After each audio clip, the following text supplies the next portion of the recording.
ఇక్కడ hollow ఆల్కేన్లో hollow Erin lesson చెప్పుకున్నాం నిన్న.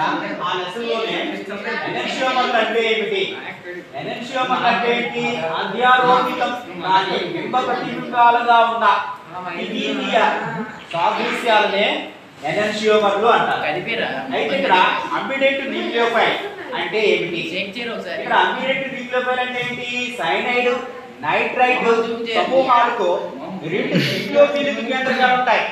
ఏముంటాయి, రెండు న్యూక్లియోఫిలిక్ కేంద్రకాలు ఉంటాయి. వాటిని మనం ఏమంటాము, అంబిడెంట్ న్యూక్లియోఫైల్ అంటారు. అయితే ఈ కింది వాటిలో దేనికి ఎక్కువ ద్విధ్రువ భ్రామకం ఉంటుంది, ఈ కింది వాటిలో దేనికి ఎక్కువ ద్విధ్రువ భ్రామకం ఉంటుంది, ఈ మూడిట్లో CH2Cl2 కి ఎంత ఉంది ద్విధ్రువ భ్రామకం విలువ 1.54 ఉంది. తర్వాత CH2Cl3 ఫ్లోరోఫామ్ కి ఎంత ఉంది ద్విధ్రువ భ్రామకం విలువ 1.02 ఉంది. తర్వాత CCl4 కార్బన్ టెట్రాక్లోరైడ్ ఎంత ఉంది 0, ద్విధ్రువ భ్రామకం విలువ 0. కాబట్టి ఈ మూడిట్లో దేనికి ఎక్కువ ద్విధ్రువ భ్రామకం విలువ ఉంది, CH2Cl3 కి మాత్రమే ఉంది.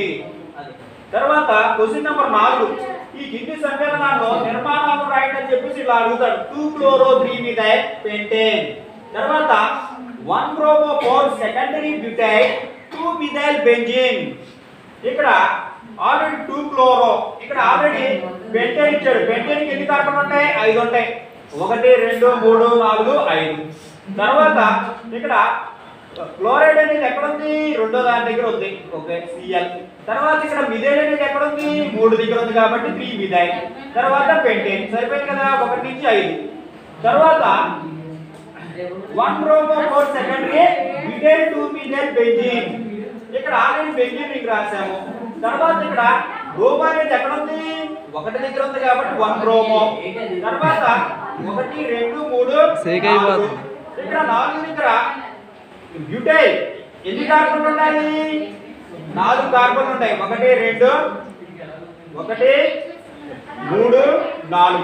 తర్వాత 4 కార్బన్లు ఉంటాయి కాబట్టి ఏ స్థానంలో ఉంది, సెకండరీ బ్యూటైల్ 2-methyl benzene.